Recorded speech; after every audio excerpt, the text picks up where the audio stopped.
Chapter 38 or Book 3 Part 9 The Jew Attack or A Clumsy Massacre. Not Make Agasaka told the story of the tigers, the leopards, the wolves, and the bears that were shot by soldiers on a miserably hot afternoon in August 1945. She narrated with the order and clarity of a documentary film projected on a stark white screen. She left nothing vague, yet she herself had not actually witnessed the spectacle. While it was happening, she was standing on the deck of a transport ship carrying refugee settlers home to Japan from Manchuria. What she had actually witnessed was the surfacing of an American submarine.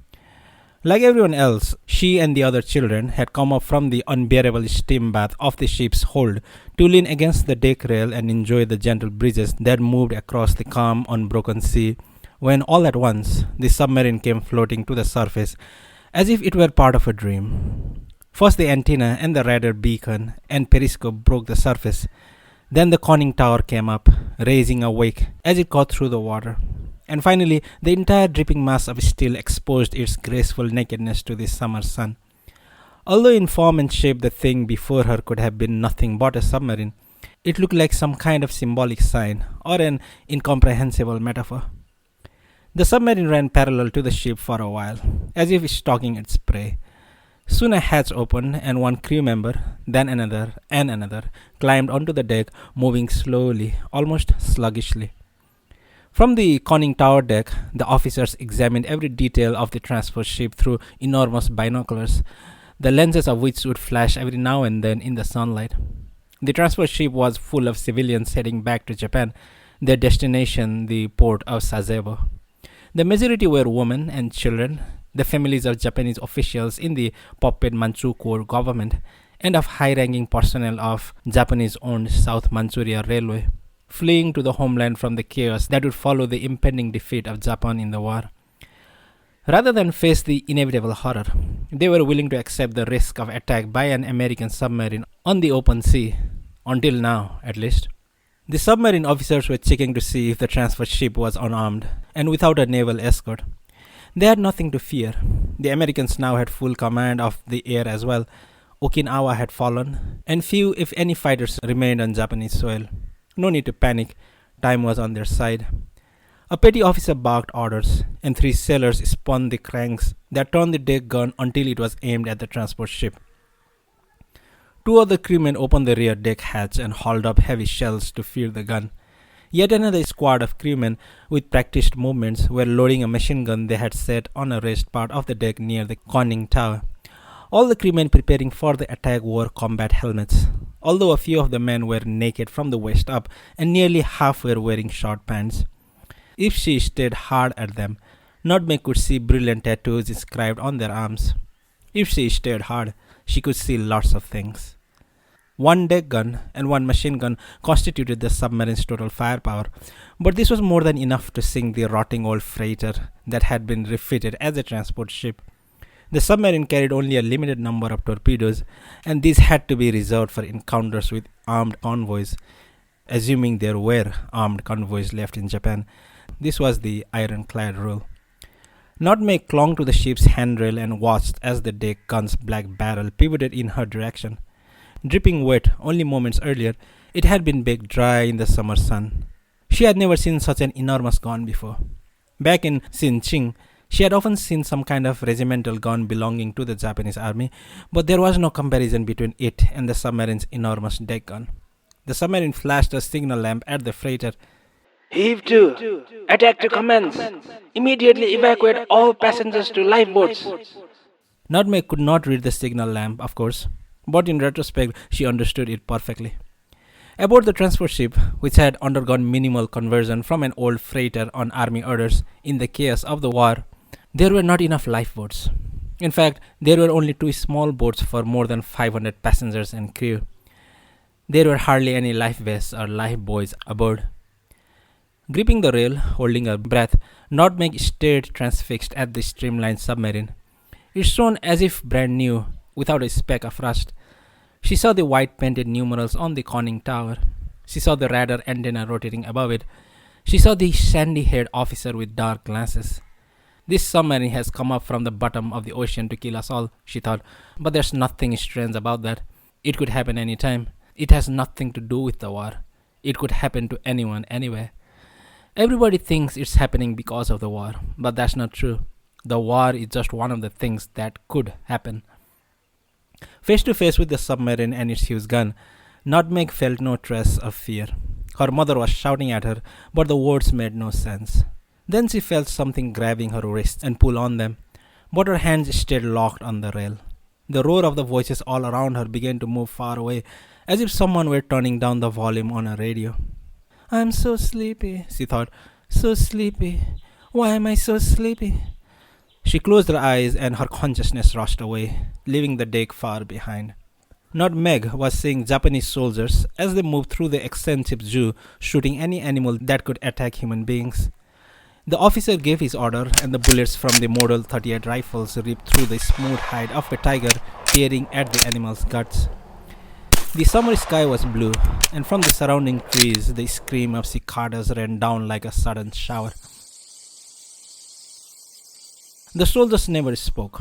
The blood was gone from their sunburned faces, which made them look like pictures painted on ancient urns. A few days from now, at most a week from now, the main force of the Soviet Far East Command would arrive at Xinjiang. There was no way to stop the advance. Ever since the war began, the crack troops and once abundant equipment of the Kwangtung army had been drained away to support the widening southern front. And now the greater part of both had sunk to the bottom of the sea or was rotting in the depths of the jungle.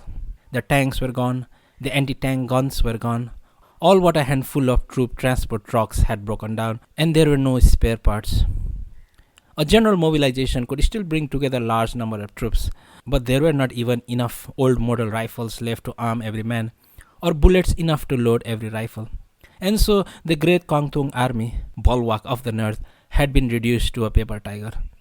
The proud Soviet mechanized units that had crushed the German army were completing their transfer by rail to the Far Eastern Front, with plenty of equipment and with spirits high.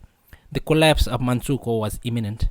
Everyone knew this to be the truth, the Kwangtung army command post most of all, and so they evacuated their main force to the rear, in effect abandoning both the small border garrisons and the Japanese civilian homesteaders.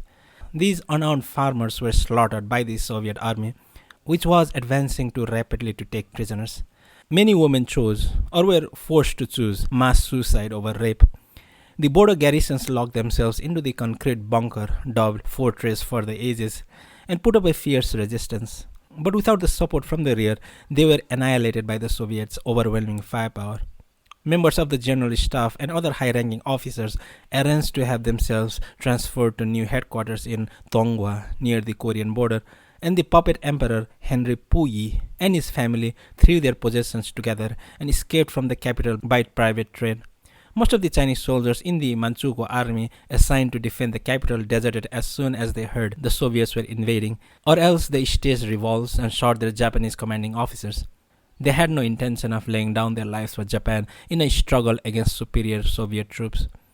As a result of these interrelated developments, the capital city of Manchukuo, the special new capital city, Xinjiang, which the modern Japanese state had staked its reputation on to construct in the wilderness, was left floating in a strange political vacuum.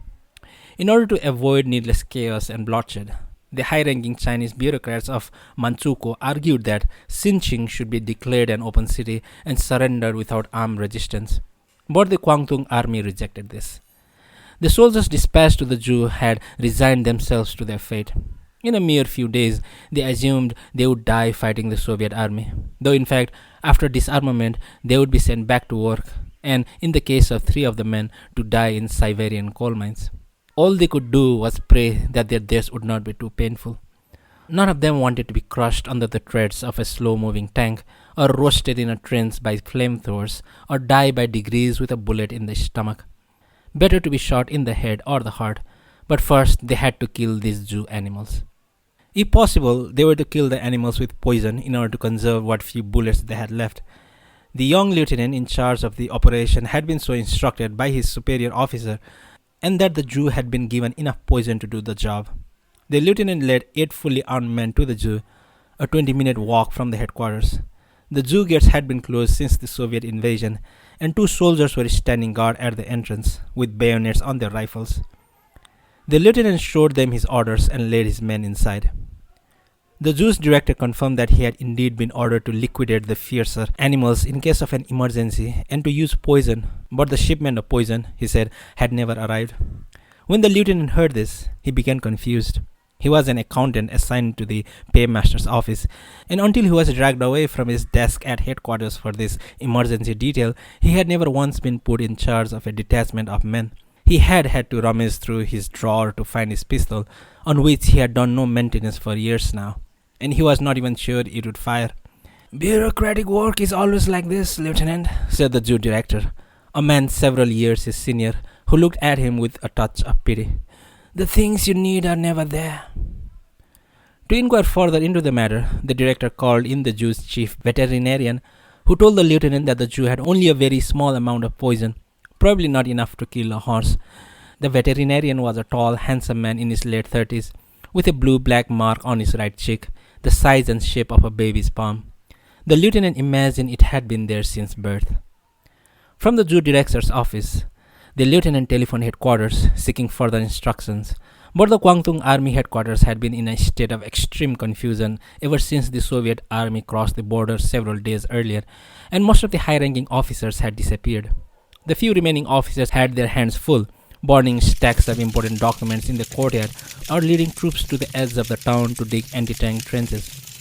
The major who had given the lieutenant his orders was nowhere to be found. So now the lieutenant had no idea where they were to obtain the poison they needed. Who in the Kwangtung army would have been in charge of poisons? His call was transferred from one office to another, until a medical corps colonel got on the line, only to scream at the lieutenant. "You stupid son of a bitch! The whole goddamn country's going down the drain, and you're asking me about a goddamn fucking zoo? Who gives a shit?" Who indeed, thought the lieutenant. Certainly not the lieutenant himself.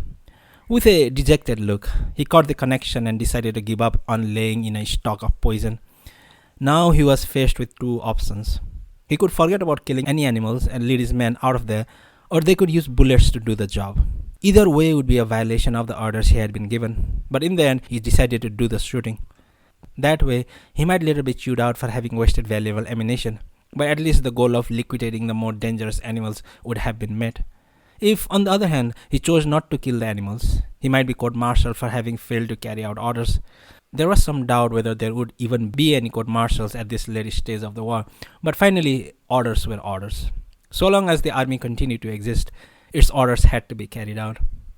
If possible, I'd rather not kill any animals, the lieutenant told himself, in all honesty. But the zoo was running out of things to feed them, and most of the animals, especially the big ones, were already suffering from chronic starvation. Things would only get worse, or at least they were not going to get any better. Shooting might even be easier for the animals themselves, a quick, clean death. And if starving animals were to escape the city streets during intense fighting or airstrikes, a disaster would be unavoidable.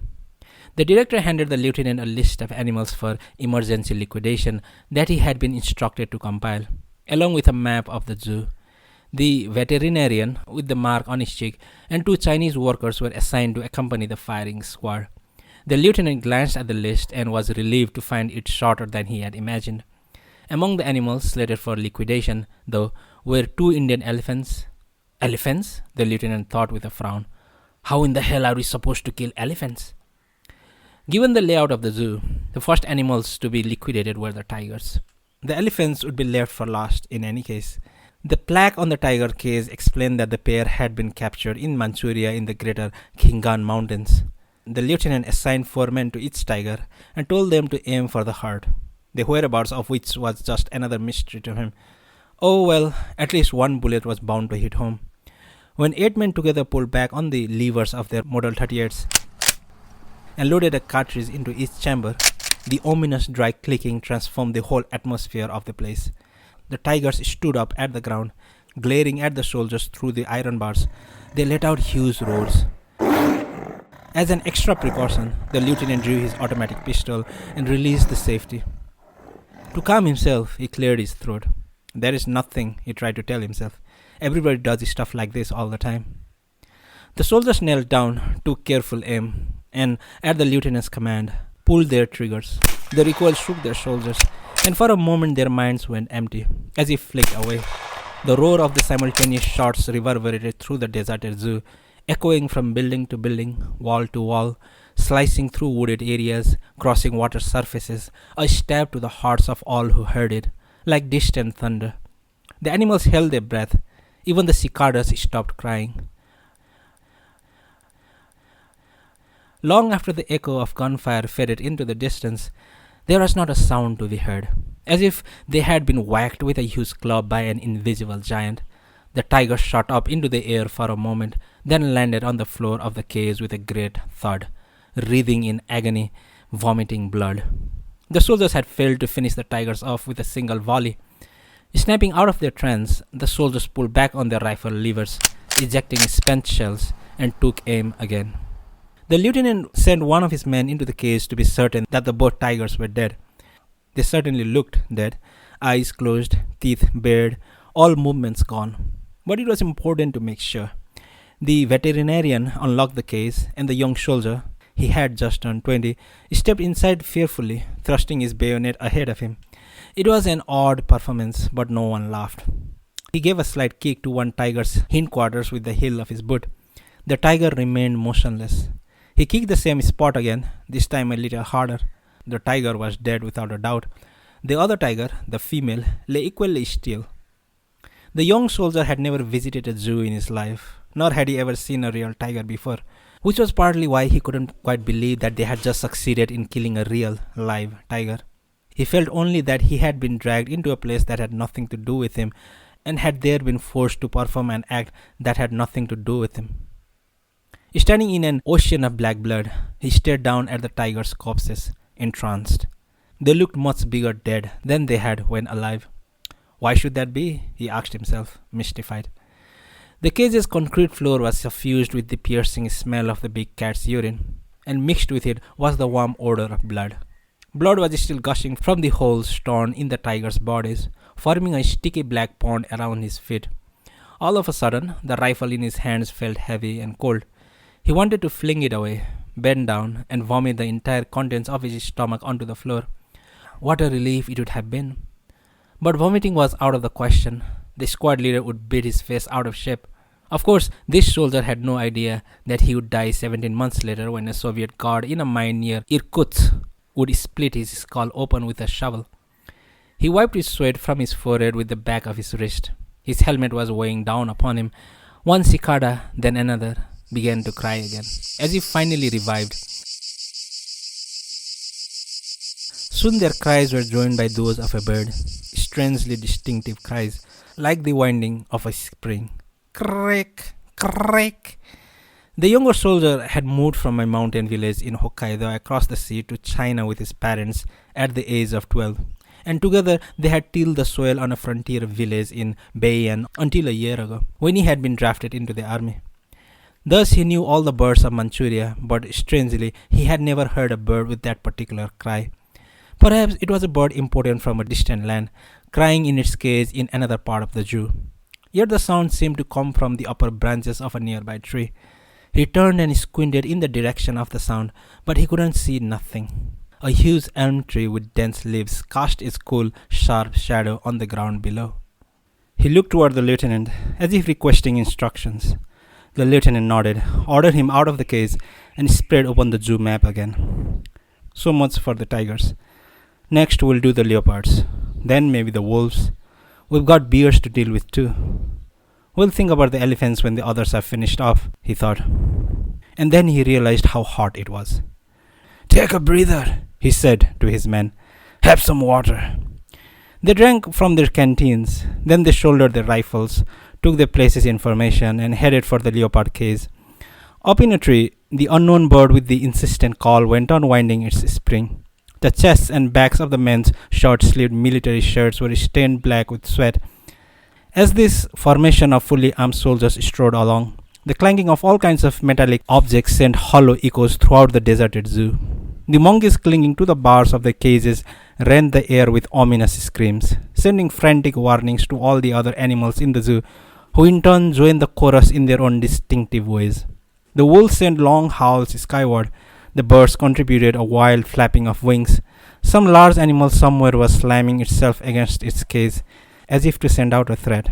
A chunk of a cloud shaped like a fist appeared out of nowhere and hid the sun for a time. On that August afternoon, people, animals, everyone was thinking about death. Today the men would be killing animals. Tomorrow, Soviet troops would be killing the men, probably. We always sat across from each other at the same table in the same restaurant talking. She was a regular there, and of course she always picked up the tab. The back part of the restaurant was divided into private compartments so that the conversation at any one table could not be heard at another. There was only one seating per evening, which meant that we could talk at our leisure right up to closing time, without interference from anyone, including the waiters, who approached the table only to bring or clear a dish. She would always order a bottle of Burgundy of one particular vintage and always leave half the bottle unconsumed. "About that wine's spring?" I asked, looking up from my food. "About that wine's spring?" said Nutmeg, repeating the words exactly as I had said them, then curling her lips just a little. "I don't understand what you're saying. What are you talking about?" "Didn't you say something about a bird that winds a spring?" She shook her head slowly. Now I can't remember. I don't think I said anything about a bird." I could see it was hopeless. She always told her stories like this. I didn't ask her about the mark either. "So you were born in Manchuria then?" I asked. She shook her head again. "I was born in Yokohama. My parents took me into Manchuria when I was 3. My father was teaching at a school of veterinary medicine, but when the Sinching city administrator wanted someone sent over from Japan as chief veterinarian for the new zoo they were going to build, he volunteered for the job. My mother didn't want to abandon the settled life they had in Japan and go off to the ends of the earth, but my father insisted. Maybe he wanted to test himself in some place bigger and more open than Japan. I was so young, it didn't matter where I was, but I really enjoyed living at the zoo. It was a wonderful life. My father always smelled like the animals. All the different animals' smells would mix together into one, and it would be a little different each day, like changing blend of ingredients in a perfume. I'd climb up onto his lap when he came home and make him sit still while I smelled them. But when the war took a bad turn, we were in danger, so my father decided to send my mother and me back to Japan before it was too late. We went with a lot of other people, taking the train from Sinching to Korea, where a special boat was waiting for us. My father stayed behind in Sinching. The last I ever saw him, he was standing in the station, waving to us. I stuck my head out the window and watched him growing smaller and smaller until he disappeared into the crowd on the platform. No one knows what happened to him after that. I think he must have been taken prisoner by the Soviets and sent to Siberia to do forced labor, and, like so many others, died over there. He's probably buried in some cold, lonely patch of earth without anything to mark his grave. I still remember everything about Sinching Zoo in perfect detail. I can bring it all back inside my head. Every pathway, every animal. We lived in the chief veterinarian's office residence, inside the grounds. All the zoo workers knew me, and they let me go anywhere I wanted, even on holidays, when the zoo was closed. Nutmeg closed her eyes to bring back the scene inside her mind. I waited, without speaking, for her to continue her story. Still, though, I can't be sure if the zoo, as I recall it, was really like that. How can I put it? I sometimes feel that it's too vivid, if you know what I mean. When I start having thoughts like this, the more I think about it, the less I can tell how much of the vividness is real and how much of it my imagination has invented. I feel as if I wandered into a labyrinth. Has that ever happened to you? It had not. Do you know if the zoo is still there in Sinching? I asked. I wonder, said Nutmeg, touching the end of her earring. I heard that the place was closed off after the war, but I have no idea if it is still closed. For a very long time, Nutmeg Akasaka was the only person in the world that I could talk to. We would meet once or twice a week and talk to each other across the table at the restaurant. After we had met several times like that, I discovered that she was an extremely accomplished listener. She was quick on the uptake, and she knew how to direct the flow of the story by means of skillfully inserted questions and responses. So as to avoid upsetting her in any way, I always took great care whenever we met to see that my outfit was neat and clean and well chosen. I would put on a shirt fresh from the cleaners and choose the tie that best matched it in color. My shoes were always shined and spotless. The first thing she would do when she saw me was examine me top to bottom, with the eyes of a chef choosing vegetables. If anything displeased her, she would take me straight to a boutique and buy me the proper article of clothing. If possible, she would have me change into it then and there. When it came to clothing, she would accept nothing less than perfection. As a result, my closet began to fill up almost before I knew it. Slowly but steadily, new suits, new jackets, and new shirts were invading the territory that had once been occupied by Kumiko's skirts and dresses. Before long, the closet was becoming cramped, and so I folded Kumiko's things, packed them in cartons with mothballs, and put them in a storage area. If she ever came back, I knew she would have to wonder what in the world had happened in her absence. I took a long time to explain about Kumiko to Nutmeg, little by little, that I had to save her and bring her back here. She put her elbow on the table, propping her chin in her hand, and looked straight at me for a while. So, where is it that you're going to save Kumiko from? Does that place have a name or something? I searched for the words in space, but they were not there in space. Neither were they underground. Someplace far away, I said. Nutmeg smiled. It's a kind of like the magic flute. You know, Mozart, using a magic flute and magic bells. They have to save a princess who's been held captive in a faraway castle. I love that opera. I don't know how many times I've seen it. I know the lines by heart. I am the bird catcher, Papageno, known throughout the land. Ever seen it? I shook my head. I had never seen it. In the opera, the prince and the birdcatcher are led to the castle by 3 children riding on a cloud. But what's really happening is a battle between the land of day and the land of night. But the land of night is trying to recapture the princess from the land of day. Midway through the opera, the heroes can't tell any longer which side is right, who is being held captive and who is not. Of course, at the end, the prince gets the princess, Papageno gets Papagena, and the villains fall into hell. Nutmeg ran her finger along the rim of her glass. Anyhow, at this point you don't have a bird catcher or a magic flute or bells. But I do have a well, I said. Whenever I grew tired from talking, or I was unable to go on telling my story because I lost track of the words I needed, Nutmeg would give me a rest by talking about her own early life, and her stories turned out to be far more lengthy and convoluted than mine.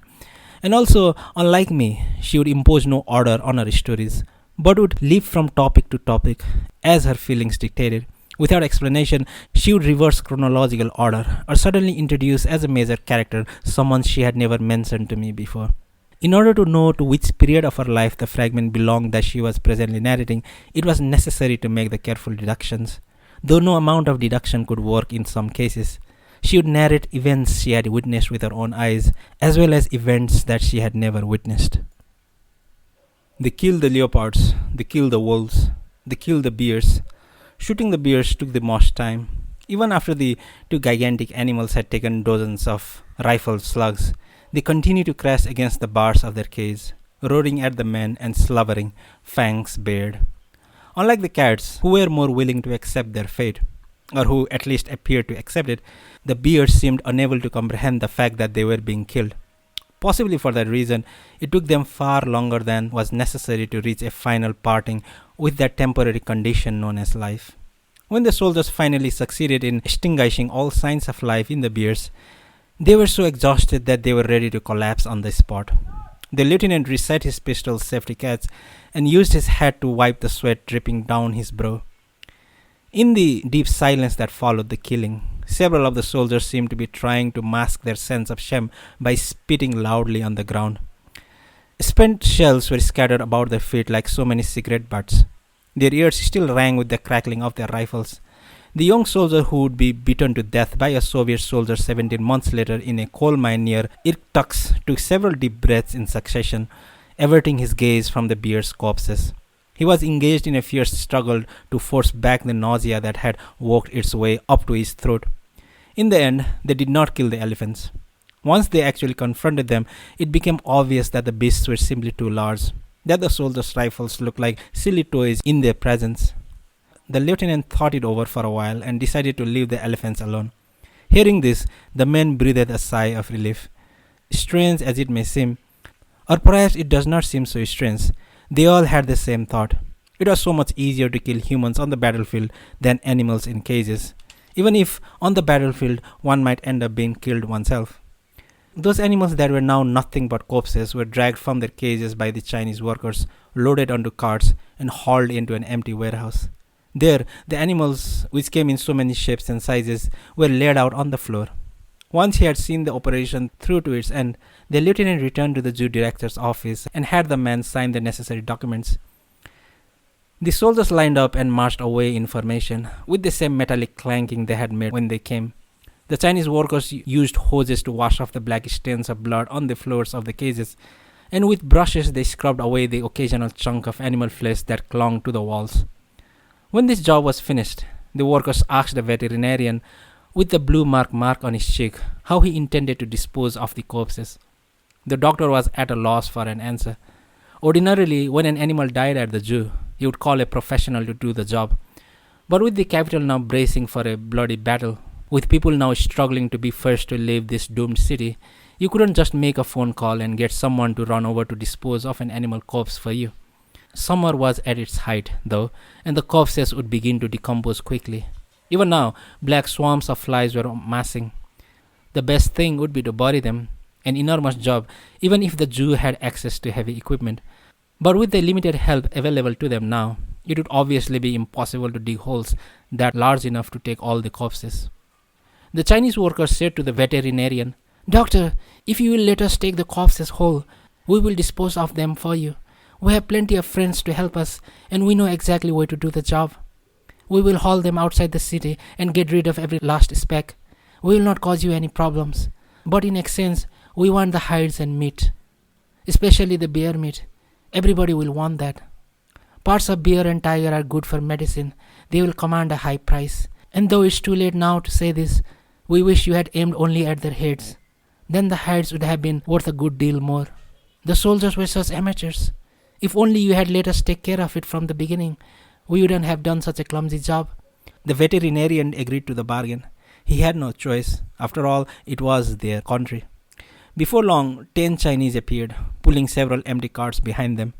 They dragged the animals' corpses out of the warehouse, piled them onto the carts, tied them down, and covered them with straw mats. They hardly said a word to each other the whole time. Their faces were expressionless. When they had finished loading the carts, they dragged them off somewhere. The old carts creaked with the strain of supporting the animals' weight, and so ended the massacre. What the Chinese workers called a clumsy massacre of zoo animals on a hot August afternoon. All that was left were several clean and empty cages. Still in an agitated state, the monkeys kept calling out to one another in their incomprehensible language. The badgers rushed back and forth in their narrow cage. The birds flapped their wings in desperation, scattering feathers all around, and the cicadas kept up their grating cry. After the soldiers had finished their killings and returned to headquarters, and after the last 2 Chinese workers had disappeared somewhere, dragging their cart loaded with animal corpses, the zoo took on the hollow quality of a house emptied of furniture. The veterinarian sat on the rim of a waterless fountain, looked up at the sky, and watched the group of hard-edged clouds that were floating there. Then he listened to the cicadas crying. The wind-up bird was no longer calling, but the veterinarian did not notice that. He had never heard the wind-up bird to begin with. The only one who had heard it was the poor young soldier who would be beaten to death in a Siberian coal mine. The veterinarian took a sweat-dampened pack of cigarettes from his breast pocket, put a cigarette in his mouth, and struck a match.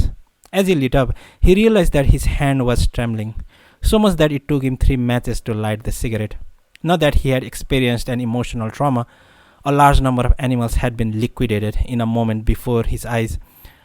And yet, for some inexplicable reason, he felt no particular shock or sadness or anger. In fact, he felt almost nothing. He was just terribly puzzled. He sat there for a while, watching the smoke call upward from his cigarette and trying to sort out his feelings. He stared at his hands resting on his lap, then looked once again at the clouds in the sky. The world he saw before him looked as it always had. He could find it in no signs of change, and yet it ought to have been a world distinctly different from the one he had known until then. After all, the world that held him now was a world in which bears and tigers and leopards and wolves had been liquidated.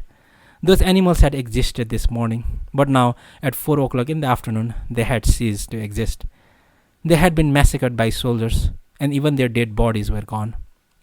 There should have been a decisive gap separating those two different worlds. There had to be a gap, but he could not find it. The world looked the same to him as it always had. What most puzzled the veterinarian was the unfamiliar lack of feeling inside himself. Suddenly he realized that he was exhausted. Come to think of it, he hardly slept at all the night before. How wonderful it would be, he thought, if I could find the cool shade of a tree somewhere to stretch out and sleep, if only for a little while, to stop thinking, to sink into the silent darkness of unconsciousness. He glanced at his watch. He had to secure food for the surviving animals. He had to treat the baboon that was running a high fever. There were 1,000 things he had to do, but now, more than anything, he had to sleep. What came afterward, he could think about afterward. The veterinarian walked into the neighboring wooded area and stretched out on the grass where no one would notice him. The shaded grass felt cool and good. The smell was something he remembered fondly from childhood. Several large Manchurian grasshoppers bounded over his face with a nice, strong hum. He lit another cigarette as he lay there, and he was pleased to see that his hands were no longer trembling so badly. Inhaling the smoke deep into his lungs, he pictured the Chinese men stripping the hides off all those freshly killed animals somewhere and cutting up the meat. He had often seen Chinese doing work like that, and he knew they were anything but clumsy. In a matter of moments, an animal would be reduced to hide, meat, organs, and bones, as if those elements had originally been quite separate and had just happened to come together for a little while. By the time I wake from my nap, I'm sure those pieces of meat will be out there in the marketplace. That's reality for you, quick and efficient. He tore off a handful of grass and toyed with its softness a while. Then he crushed his cigarette and, with a deep sigh, expelled all the smoke left in his lungs. When he closed his eyes, the grasshopper's wings sounded much louder in the darkness. The veterinarian was overtaken by the illusion that huge grasshoppers the size of bullfrogs were leaping all around him. Maybe the world was like a revolving door. It occurred to him as his consciousness was fading away, and which section you ended up in was just a matter of where your foot happened to fall. There were tigers in one section, but no tigers in another. Maybe it was as simple as that, and there was no logical continuity from one section to another. And it was precisely because of this lack of logical continuity that choices really didn't mean very much. Wasn't that why he couldn't fill the gap between one world and another? But that was as far as his thoughts would go. He wasn't able to think more deeply than that. The fatigue in his body was as heavy and suffocating as a sodden blanket. No more thoughts came to him, and he just lay there, inhaling the aroma of the grass, listening to the grasshopper's wings, and feeling through his skin dense membrane of shadow that covered him. And in the end, his mind was sucked up into the deep sleep of afternoon. The transport ship caught its engines as ordered, and soon it had come to a standstill on the surface of the ocean. There was less than one chance in 10,000 that it could have outrun such a swift, modern submarine. The submarine's deck gun and machine gun were still trained on the transport ship, its crew in a state of readiness to attack, yet a strange sense of tranquility hovered between the two ships. The submarine's crew stood in full view on deck, lined up and watching the transport ship with an air of having time to kill. Many of them had not even bothered to strap on battle helmets. There was hardly any wind that summer afternoon, and now, with both engines cut, the only sound was the languid slap of waves against the two ships' hulls. The transport ship signaled to the submarine. "We are a transport ship carrying unarmed civilians. We have neither munitions or military personnel on board. We have few lifeboats." To this, the submarine responded brusquely. "That is not our problem. Evacuation or no, we commence firing in precisely 10 minutes. This ended the exchange of signals between the two ships. The captain of the transport ship decided not to convey the communication to his passengers. What good would it do? A few of them might be lucky enough to survive, but most would be dragged to the bottom of the sea with this miserable old washtub. The captain longed for one last drink, but the whiskey bottle, some fiery old scotch he had been saving, was in a desk drawer in his cabin, and there was no time to get it now. He took off his hat and looked up at the sky, hoping that through some miracle a squadron of Japanese fighters' plane might suddenly appear there. But this was not to be a day for miracles. The captain had done all he could do. He thought about his whiskey again. As the 10-minute grace period was running out, strange movement began on the deck of the submarine. There were hurried exchanges among the officers lined up on the conning tower deck, and one of the officers scrambled down to the main deck and ran among the crew, shouting some kind of order. Wherever he went, ripples of movement spread among the men at their battle stations. One sailor shook his head from side to side and punched the barrel of the deck gun with a clenched fist. Another took his helmet off and stared up at the sky. The men's actions might have been expressing anger or joy or disappointment or excitement. The passengers on the transport ship found it impossible to tell what was happening or what this was leading up to. Like an audience watching a pantomime for which there was no program, but which contained a very important message, they held their breaths and kept their eyes locked on the sailor's every movement, hoping to find some small hint of meaning. Eventually, the waves of confusion that had spread among the sailors began to subside, and in response to an order from the bridge, the sails were removed from the deck gun with great dispatch. The men turned cranks and swung the barrel away from the transport ship until the gun was pointing straight ahead again. Then they plugged the horrid black hole of the muzzle. The gun shells were returned below decks, and the crew ran for the hatches. In contrast to their earlier movements, they did everything now with speed and efficiency. There was no chatting or wasted motion. The submarine's engines started with a definite growl, and at almost the same moment, the sirens screeched to signal, All hands below decks. The submarine began to move forward, and a moment later it was plunging downward, churning up a great white patch of foam, as if it had hardly been able to wait for the men to get below and fasten the hatches. A membrane of seawater swallowed the long, narrow deck from front to rear. The gun sank below the surface, the conning tower slipped downward, cutting through the dark blue water, and finally the antenna and the periscope plunged out of sight, as if to rip the air clean of any evidence they had ever been there. Ripples disturbed the surface of the ocean for a short while, but soon they also subsided, leaving only the weirdly calm afternoon sea. Even after the submarine had plunged beneath the surface, with the same amazing suddenness that had marked its appearance, the passengers stood frozen on the deck, staring at the watery expanse. Not a throat was cleared among them. The captain recovered his presence of mind and gave his order to the navigator, who passed it on to the engine room, and eventually, after a long fit of grinding, the antique engine started up like a sleeping dog kicked by its master. The crew of the transport ship held their breaths, waiting for a torpedo attack. The Americans might have simply changed their plans, deciding that sinking the ship with a torpedo would be faster and easier than a time-consuming volley from the gun. The ship ran in short zigzags, captain and navigator scanning the ocean surface with their binoculars, searching for the deadly white wake of a torpedo. But there was no torpedo. 20 minutes after the submarine had disappeared beneath the waves, people at last began to break free of the death curse that had hung over them. They could only half believe it at first, but little by little they came to feel that it was true. They had come back alive from the verge of death. Not even the captain knew why the Americans had suddenly abandoned their attack. What could have changed their minds? Only later did it become clear that instructions had arrived from headquarters just moments before the attack was to have begun, advising them to suspend all hostilities unless attacked by the enemy.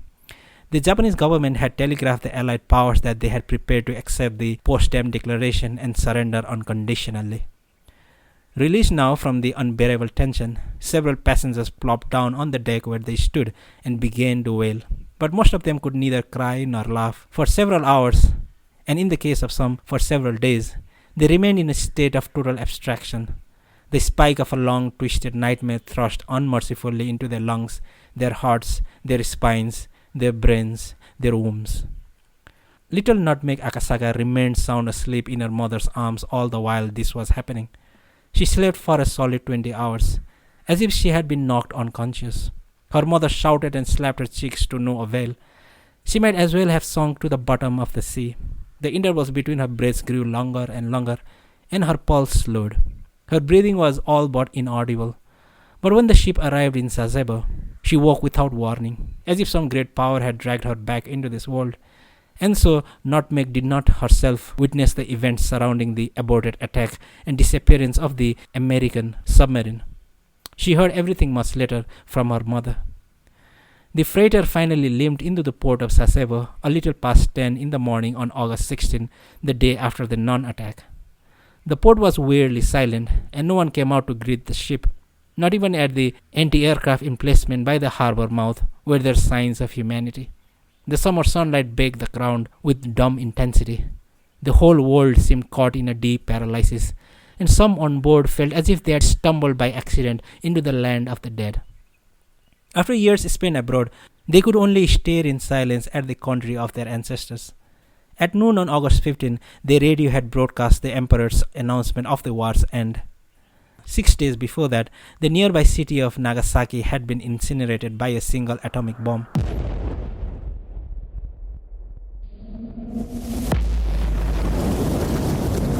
The phantom empire of Manchukuo was disappearing into history, and caught unawares in the wrong section of the revolving door, the veterinarian with the mark on his cheek would share the fate of Manchukuo.